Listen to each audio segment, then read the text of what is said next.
നമസ്കാരം, പ്രേമരാജൻ പുന്നാട്. അപ്പോൾ നമ്മുടെ അൻസാരി ഉസ്താദിന് മറുപടിയായിട്ട് ഇപ്പോൾ ഒരാൾ ഇറങ്ങിയിട്ടുണ്ട്.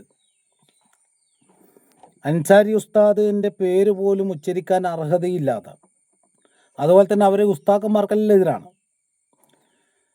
അപ്പോൾ ഇവിടുത്തെ ഉസ്താദുമാരോടൊക്കെ പറയാനുള്ളത്, അതുമായി ബന്ധപ്പെടുന്ന ആളുകളോട് പറയാനുള്ളത്, ഒരു വ്യക്തിയോ ഒന്നോ രണ്ടോ വ്യക്തികൾ ഇങ്ങനെ സൈബർ ഇടത്തിൽ വന്നിട്ട്, അല്ലെങ്കിൽ ആരും കാണാത്തൊരു ചാനലിൽ വന്നിട്ട് ഉസ്താദുമാരെല്ലാം അല്ല ആ വിവാഹത്തിൽപ്പെടുന്നവരെല്ലാം എന്തൊക്കെയോ ആണെന്ന് വിളിച്ചു പറയുന്നത് കേട്ടിട്ട് ഈ നാട്ടിലെ മുഴുവൻ ഹിന്ദു നാമധാരികളെന്ന് പറയാം, നമ്മൾ മതം പറയണ്ട, അവർ ഹിന്ദുത്വത്തിൻ്റെ അട്ടിപ്പേർ അവകാശം അവർ ഏറ്റെടുക്കുന്നുണ്ടെങ്കിൽ അവരേറ്റെടുത്തോട്ടെ. പക്ഷേ നമ്മൾ ഹിന്ദു നാമധാരികളായ മനുഷ്യന്മാർ എന്ന് പറയാം, അവരത് അംഗീകരിക്കുന്നില്ല. ഈ പറയുന്ന ആളെ നാട് അംഗീകരിക്കുന്നില്ല. പിന്നെയല്ലേ പഞ്ചായത്ത് തിരഞ്ഞെടുപ്പിന് ലസിത പാലക്കൽ മത്സരിച്ചപ്പോൾ എത്ര വോട്ട് കിട്ടിയെന്നറിയോ? ഹിന്ദു ഉണർന്നിട്ട് കിട്ടിയ വോട്ട് 4ാം സ്ഥാനത്തോ 3ാം സ്ഥാനത്തോ അങ്ങനെ പോയിന്. ജയിക്കാൻ പോലും പറ്റിയിട്ടില്ല. ഒരു മുറിൻ്റെ അകത്തിരുന്നിട്ട് ഇങ്ങനെ എന്തൊക്കെയോ പറയാണ്. പ്രിയപ്പെട്ട ലസിത ചേച്ചി, നിങ്ങളൊരു കാര്യം ഓർമ്മിക്കണം. ഇപ്പം നിങ്ങൾക്ക് കുഴപ്പമൊന്നുമില്ലാത്തതുകൊണ്ട്, ആരോഗ്യത്തിനും മറ്റു പ്രയാസങ്ങളും ഒന്നും ഇല്ലാത്തതുകൊണ്ട്, നിങ്ങൾ സ്വന്തം കാലിൽ നിൽക്കുന്നതുകൊണ്ട് നിങ്ങൾക്ക് ഇതൊക്കെ പറയാം. അത് പറയാം നിങ്ങൾക്ക്. പക്ഷേ കാസർഗോഡ് നാരായണേട്ടൻ്റെ അവസ്ഥ വന്നു കഴിഞ്ഞാൽ നിങ്ങളിപ്പോൾ അതിനെ എന്തൊക്കെയോ വെളുപ്പിക്കാൻ വേണ്ടി ശ്രമിക്കുന്നുണ്ട്. പോലീസ് നൽകിയ പത്രവും മറ്റ് നേർസാക്ഷിയും എല്ലാം ഉണ്ടല്ലോ, നമുക്കറിയാലോ. ജനം ടി വിയുടെ ശ്യാമ് തന്നെ അത് സമ്മതിച്ചിട്ടുമുണ്ട്. പിന്നെ നിങ്ങൾ വീണെടുത്ത് ഉരുണ്ടിട്ട് അത് അങ്ങനെ ഇങ്ങനെയൊക്കെ വളച്ചൊടിക്കാൻ വേണ്ടി ശ്രമിച്ചിട്ടുണ്ട്. എന്തോ ആയിക്കോട്ടെ, പക്ഷേ നിങ്ങൾ ഈ വിഷം തുപ്പുന്നത് നിർത്ത്. കാരണം എന്താ അറിയോ? നാളെ ഒരു ആപത്ത് വന്നു കഴിഞ്ഞാൽ നിങ്ങൾക്ക് ഇവരെ ഉണ്ടാവുള്ളൂ, ഇവരുടെ അടുത്തേ പോകാൻ പറ്റുള്ളൂ. നിങ്ങളീ പറയുന്ന ആളുകളൊന്നും അന്നേരം ഉണ്ടാവില്ല. അൻസാരി ഉസ്താദ് വൈഷ്ണവ് ജനതോ തേരെ കഹിയേ, ആ പാട്ട് പാടിയതാവില്ല, അത് തീരെ ഇഷ്ടപ്പെട്ടിട്ടില്ല എന്ന്. അത് പാടാൻ പറ്റൂല. പാടാൻ അല്ലാഹു അക്ബർ എന്നങ്ങ് പറഞ്ഞു. നിങ്ങൾ അല്ലാഹു അക്ബർ എന്ന് പറഞ്ഞു കഴിഞ്ഞാൽ അപ്പോൾ തകർന്നു പോകുന്നൊരു സമുദായമോ ഒരു സമൂഹമോ അല്ല ഇസ്ലാം സമൂഹം.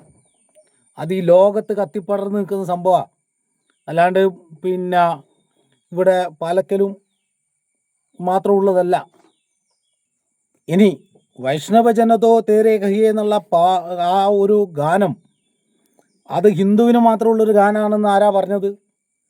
നിങ്ങളുടെ ആരാ അത് പഠിപ്പിച്ചത്? ഇതെന്താ ഗണഗീതാണോ? ഗണഗീതമൊന്നുമില്ലല്ലോ. അത് കോമൺ ആയിട്ടുള്ളൊരു പാട്ടാണ്. അത് കോമൺ ആയിട്ട് എല്ലാവർക്കും പാടാൻ പറ്റുന്നതാണ്. അത് സൗഹാർദ്ദത്തിൻ്റെതാണ്, സാഹോദര്യത്തിൻ്റെയാണ്.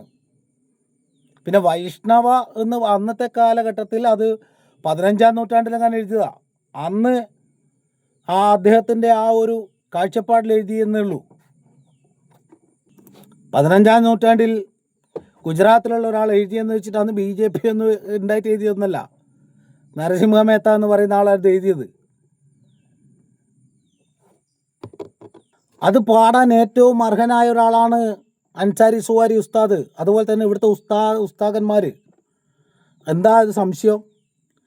നിങ്ങളെക്കാൾ ഏറ്റവും കൂടുതൽ ഇത് പാടാൻ കാരണം അതിനകത്ത് വൈഷ്ണവ ജനതയെ തേരെ കഹിയെ ജ പീഡ് പരാ ജാനേത്തെ എന്ന് പറഞ്ഞിട്ടുള്ള വരികളുണ്ടല്ലോ. എന്താ പറയുന്നത്? മറ്റുള്ളവരുടെ സങ്കടങ്ങളും പ്രയാസങ്ങളും മറ്റുള്ളവരുടെ പ്രയാസങ്ങളും സങ്കടങ്ങളും സ്വന്തം സങ്കടങ്ങളായി കണ്ട് സഹായിക്കണം എന്നാണ് അതിനകത്ത് പറയുന്നത്. അതാണ് ആ വരികളിൽ പറയുന്നത്. അത് ചെയ്യുന്നത് ആരാന്നറിയോ? അൻസാരി ഉസ്താദാ. അതുപോലുള്ള ഇവിടുത്തെ ഉസ്താക്കന്മാരാണ്. അവർ മറ്റുള്ളവൻ്റെ അത് ഹിന്ദു എന്നോ നിങ്ങളെപ്പോലെ നാഴിക 40 തൊട്ട് ഹിന്ദു എന്ന ഹിന്ദുവിന് എന്തെങ്കിലും ഒരു ഉപകാരം നിങ്ങൾ കൊണ്ടുണ്ടോ? ഒരു ഉപകാരം. ഇതുപോലെ കുറേ ഉപദ്രവം ആരെങ്കിലും ചെയ്യുന്നവരെ ഇല്ലാതാക്കാൻ വേണ്ടിയിട്ടുള്ള ഉപദ്രവം അല്ലാണ്ട് വേറെന്താ?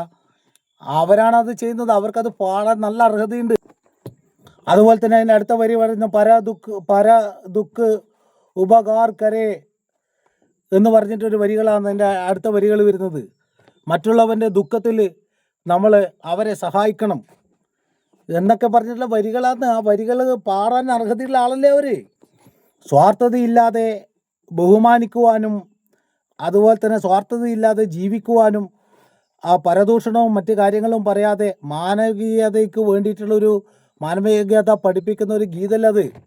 പരസ്പരം ആളുകളെ സഹായിക്കുവാനും സാഹോദര്യം നിലനിർത്താനും വേണ്ടിയിട്ടുള്ളത്. അല്ലാണ്ട് എന്താ ഭജൻ ഗീതമൊന്നുമല്ലല്ലോ.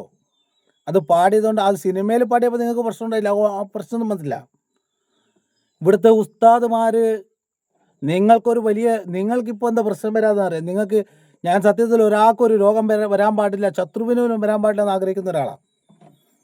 പക്ഷേ ഇതൊക്കെ അനുഭവത്തിൽ വന്നാലേ തിരിയുള്ളൂ. നിങ്ങൾക്ക് ഒരു വലിയ സാമ്പത്തികം ഇപ്പം എന്ന് പറഞ്ഞാൽ കുടിച്ച വെള്ളം ഇറക്കാനും ഇറക്കിയ വെള്ളം പുറത്തേക്ക് പോകാനും പറ്റുന്നതുകൊണ്ട് ഈ മേലോട്ട് വലിച്ച ശ്വാസം നിലച്ചാൽ മാത്രമൊന്നുമല്ല, വെള്ളം കുടിക്കാൻ പറ്റാണ്ടും കുടിച്ച വെള്ളം പുറത്തേക്കും പോകാണ്ടിരുന്ന് കഴിഞ്ഞാലുണ്ടല്ലോ അതും വലിയ രോഗങ്ങളായി മാറും.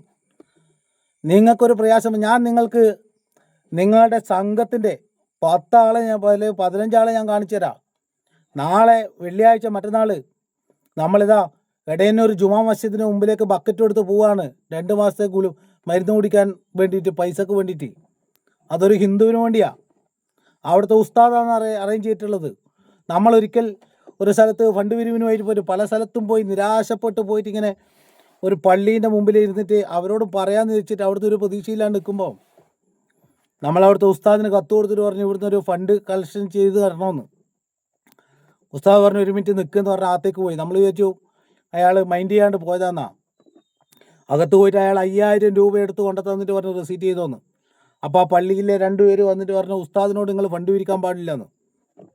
നമ്മൾ പറഞ്ഞു നമ്മൾ ഉസ്താദിനോട് ഫണ്ട് പിരിക്കാൻ വന്നതല്ല, കാര്യം പറയാൻ എന്നതാണെന്ന്. അപ്പോൾ ഉസ്താദ് പറഞ്ഞെന്താ അറിയോ, ഇതെൻ്റെ വകയുള്ള ഫണ്ടാണ്. കാരണം അദ്ദേഹത്തിന് എവിടുന്നോ അന്ന് ദുആ ചെയ്യാൻ വേണ്ടി പോയപ്പോൾ ആരോ കൊടുത്ത പൈസയാണ്. അത് ഒരു രോഗിക്ക് വേണ്ടി അദ്ദേഹം സംഭാവന ചെയ്തു. എന്നിട്ട് അയാൾ പറഞ്ഞ ചായ പൈസ കൊടുത്തുന്നാ. എത്ര പൈസേൻ്റെ കണക്കൊന്നും അവിടുത്തെ കമ്മിറ്റിക്കാരോടും പറഞ്ഞിട്ടില്ല. ഇതിനോട് ഇവിടുന്ന് പിരിക്കുന്ന പൈസ വേറെ, അതും പിരിച്ചോന്ന്. നിങ്ങളെപ്പോലുള്ള ഈ പറയുന്ന ഈ സൈബറിൽ വന്നിട്ട് പറയുന്ന ഈ ജലൻ ടി വിയിലും വന്നിട്ട് പറയുന്ന നിങ്ങളെപ്പോലത്തെ ആളുകൾ ആരെങ്കിലും ഒരു 10 റുപ്യ കൊടുത്തിട്ടുണ്ടെങ്കിൽ അടുത്തവൻ കൊടുക്കുമ്പോൾ ഞാൻ കൊടുത്തിട്ട് നീ കൊടുക്കണ്ടെന്ന് പറയുന്നവരാ. അതല്ല ഉസ്താദന്മാർ. പിന്നെ നിങ്ങൾ എവിടെയോ നടന്ന 4 പീഡനത്തിൻ്റെ കഥയും പറഞ്ഞിട്ടാ നിങ്ങളുടെ എന്ന് പറഞ്ഞു കഴിഞ്ഞാൽ അന്ന് വെറുതെ വിളിച്ച് പറയുന്നില്ല. പല സ്ഥലത്തും നടന്ന പീഡനങ്ങളെക്കുറിച്ച് അറിയാം. നിങ്ങൾ ഈ ഒന്ന് പറഞ്ഞ് രണ്ടാമത്തിന് പീഡന കഥ പറയുന്ന ആരാ പീഡനത്തിന് മോശം? എവിടെയായത് ഇല്ലാത്തത്? പല പോലത്തിൽ നടന്നിട്ടില്ലേ? അപ്പോൾ നിങ്ങളിത് നിർത്ത്. നിങ്ങൾക്കിതൊക്കെ ഈ അനുഭവത്തിൽ വന്നാലേ കാര്യങ്ങൾ മനസ്സിലാവുള്ളൂ. അല്ലാണ്ട് എൻ്റെ അഭിപ്രായത്തിൽ അൻസാരി ഉസ്താദൊന്നും അല്ലെങ്കിൽ ഒരു ഉസ്താദന്മാരും ഇതിനൊന്നും മറുപടി പറയാൻ പാടില്ല. ഇതൊക്കെ ഏതോ 1-2 ആൾക്കാർ, ഇതൊന്നും സംഘത്തിൻ്റെയോ അല്ലെങ്കിൽ BJPൻ്റെ അഭിപ്രായമൊന്നുമല്ല. ഇതൊക്കെ 1-2 ആൾക്കാർ വെറുതെ സൈബറിൽ റീച്ച് കിട്ടാൻ വേണ്ടിയിട്ട് വിളിച്ചു പറയുന്നതാണ്. എന്താണ് വൈഷ്ണവ ജനതോന്ന്? വൈഷ്ണവൻ എന്ന് പറഞ്ഞു കഴിഞ്ഞാൽ അപ്പടെ വിഷ്ണു, പിന്നെ അതുമായി ബന്ധപ്പെട്ട് അതിൻ്റെ ബാക്കി വരികളൊക്കെ ഒന്ന് നോക്ക്. എന്നിട്ട് മറ്റുള്ളവൻ്റെ ദുഃഖത്തിൽ, മറ്റുള്ളവൻ്റെ പ്രയാസത്തിലാണെങ്കിൽ അവനിവിടെ തിന്നിട്ടില്ലെങ്കിൽ ഉടുത്തിട്ടില്ലെങ്കിൽ നീ ഉണ്ടോ ഉടുത്തോ എന്ന് അന്വേഷിക്കാൻ എത്ര ആളുണ്ട്? നിങ്ങൾ വാ, ലസിത പാലക്കലും ഇവിടെ വന്നിട്ട് പറയുന്ന പല ആളുകളും ജലൻ ടി വിൻ്റെ ആളും വാ, ഞാൻ നിങ്ങൾക്ക് കുറച്ച് ആളുകളെ കാണിച്ചു തരാം. എന്നാൽ പിന്നെ ഇനി വെള്ളിയാഴ്ച ജുമായ്ക്ക് അവിടെ പോയിട്ട് പിരിക്കേണ്ട ആവശ്യമൊന്നുമില്ലല്ലോ. നിങ്ങളങ്ങ് ചെയ്തു കൊടുക്കുക അവർക്ക്. ഇപ്പോൾ 2 ആൾ വിളിച്ചിട്ട് പ്രേമാട്ടാ മരുന്നില്ല, ആരെയാ കാണുക? അപ്പാടാ ഇന്നലെ ഒരു ആൾ പറയാന്ന് നമുക്ക് ആജി ഖാനെ പോയി കാണാം. അവിടെ ഒരു വലിയ മഹലുണ്ട്, ആ മഹലിൻ്റെ ഉസ്താദിനെ പോയി കാണാം. എന്തുകൊണ്ടാണ് അങ്ങനെ പറയാൻ കാരണം? എന്തേ അമ്പലത്തിലെ നമ്പൂരിനെ പോയി കാണാമെന്ന് പറയാത്തത്? എന്തേ അവിടുത്തെ ക്ഷേത്ര കമ്മിറ്റിക്കാരെ പോയി കാണാമെന്ന് പറയാത്തത്? നിങ്ങൾ ഈ നാട്ടിൽ പ്രയാസം അനുഭവിക്കുന്ന ആളുകൾക്ക് കൂടുതൽ പ്രയാസം ഉണ്ടാക്കുന്നതേ നിർത്ത്. നിങ്ങൾ പറയുന്ന ചാനൽ സബ്സ്ക്രൈബ് ചെയ്ത് ബെൽ ബട്ടൺ എനേബിൾ ചെയ്ത് ഷെയർ ചെയ്ത് നിങ്ങളുടെ അഭിപ്രായങ്ങൾ കമൻ്റായി രേഖപ്പെടുത്തി ചാനലിനെ സപ്പോർട്ട് ചെയ്യണം, സഹായിക്കണം എന്ന് അഭ്യർത്ഥിക്കുന്നു.